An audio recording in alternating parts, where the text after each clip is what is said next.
Hi welcome back. ഞാൻ ഇന്ന് വന്നിരിക്കുന്നത് പക്കാവടയുടെ റെസിപ്പി ആയിട്ടാണ്. കടകളിലൊക്കെ കിട്ടുന്ന പോലത്തെ നല്ല ക്രിസ്പിയും ടേസ്റ്റി ആയിട്ടുള്ള പക്കാവട നമുക്ക് എളുപ്പത്തിൽ തയ്യാറാക്കി എടുക്കാം. ഞാനിത് പൊട്ടിച്ച് കാണിച്ചു തരാം. കേട്ടോ സൗണ്ട്? ഇതുപോലെ ആർക്ക് വേണമെങ്കിലും ആദ്യത്തെ തവണ ഉണ്ടാക്കുമ്പോൾ തന്നെ നല്ല പെർഫെക്റ്റ് ആയിട്ട് ഉണ്ടാക്കിയെടുക്കാം. അപ്പോൾ നമുക്ക് റെസിപ്പി എങ്ങനെയാണെന്ന് നോക്കാം. ഞാനിവിടെ 1 കപ്പ് കടലമാവാണ് എടുത്തിരിക്കുന്നത്. ഞാൻ എടുത്തിരിക്കുന്ന 1 കപ്പ് 240 ml ആണ്. ഇതിലോട്ട് 1/2 കപ്പ് അരിപ്പൊടി കൂടി ചേർത്ത് കൊടുക്കാം. നമ്മൾ ഇടിയപ്പത്തിനും പത്തിരിക്കൊക്കെ എടുക്കുന്നില്ലേ പൊടി, നല്ല നൈസ് ആയിട്ടുള്ളത്, അത് വേണം ചേർത്ത് കൊടുക്കാൻ. ആവശ്യത്തിന് ഉപ്പ് ചേർക്കുക.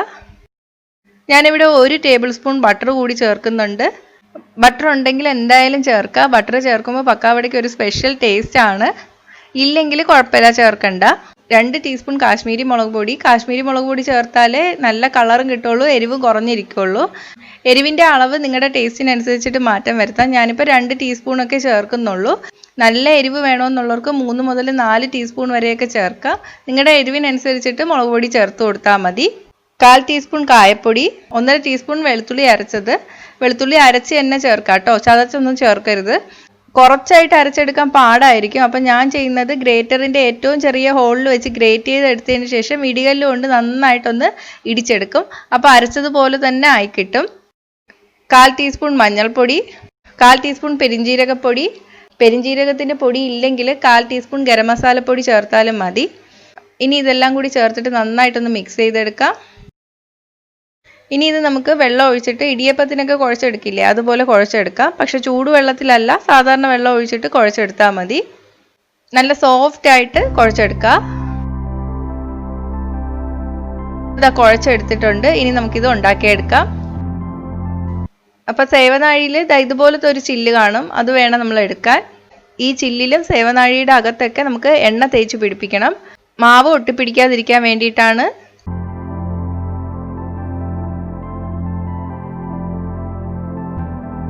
ഇനി ഇതിലോട്ട് മാവ് വെച്ച് കൊടുക്കാം. ഇനി വറുക്കാൻ ആവശ്യത്തിനുള്ള എണ്ണ ചൂടാക്കി എടുക്കാം.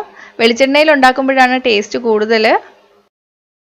തീ മീഡിയത്തിലോട്ട് വയ്ക്കുക. എണ്ണ നന്നായിട്ട് ചൂടായി വരണം.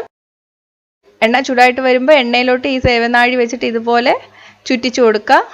കുറച്ച് മാവ് എണ്ണയിലോട്ട് വീഴുമ്പോഴേക്ക് പത പോലെ പൊങ്ങി വരാൻ തുടങ്ങും. അപ്പോൾ കയ്യിൽ നന്നായിട്ട് ചൂടടിക്കും. പൊക്കി വെച്ചിട്ട് വേണം പിന്നെ ചുറ്റിച്ചു കൊടുക്കാൻ.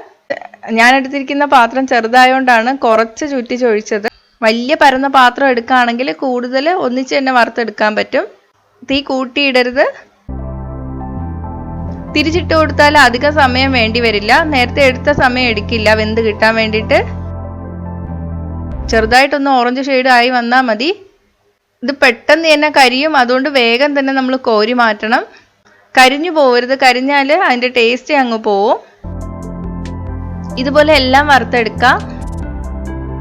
എല്ലാം വറുത്തെടുത്തതിന് ശേഷം 2 തണ്ട് കറിവേപ്പിലയും കൂടെ എണ്ണയിലോട്ട് ഇട്ട് കൊടുക്കാം. കോരി മാറ്റാം. കറിവേപ്പില നേരത്തെ വറുത്ത് വെച്ചിരിക്കുന്ന പക്കാവടയുടെ കൂടെ ഇട്ട് കൊടുക്കാം. ഇനി ഇത് നമുക്കൊന്ന് ചെറുതാക്കി എടുക്കണം. കൈ കൊണ്ടൊന്ന് പൊട്ടിച്ചു കൊടുത്താൽ മതി. അധികം ചെറുതാക്കിയും പൊട്ടിക്കണ്ട, ഒരു മീഡിയം സൈസിൽ പൊട്ടിച്ചിടാം. അപ്പം ഇത്രയേ ഉള്ളൂ, നമ്മുടെ പക്കാവട റെഡി ആയിട്ടുണ്ട്. 20 മിനിറ്റ് പോലും വേണ്ട നമുക്കിത് ഉണ്ടാക്കിയെടുക്കാൻ. നല്ല ക്രിസ്പിയാണ്. ഞാനിത് പൊട്ടിച്ച് കാണിച്ചു തരാം. അപ്പം എന്തായാലും ഒന്ന് ട്രൈ ചെയ്ത് നോക്കണം കേട്ടോ. നോക്കിയിട്ട് നിങ്ങളുടെ അഭിപ്രായം കമൻറ്റ് ചെയ്യുക. ഇഷ്ടമായെങ്കിൽ ലൈക്കും ഷെയറും ചെയ്യുക. ഇഷ്ടപ്പെട്ടില്ലെങ്കിൽ ഡിസ്ലൈക്കും ചെയ്യുക. കൂടുതൽ റെസിപ്പികൾക്കായിട്ട് ചാനൽ ഇതുവരെ സബ്സ്ക്രൈബ് ചെയ്യാത്തവർ സബ്സ്ക്രൈബ് ചെയ്യാൻ മറക്കല്ലേ. അപ്പം അടുത്ത നല്ലൊരു വീഡിയോ ആയിട്ട് കാണാം. ബൈ.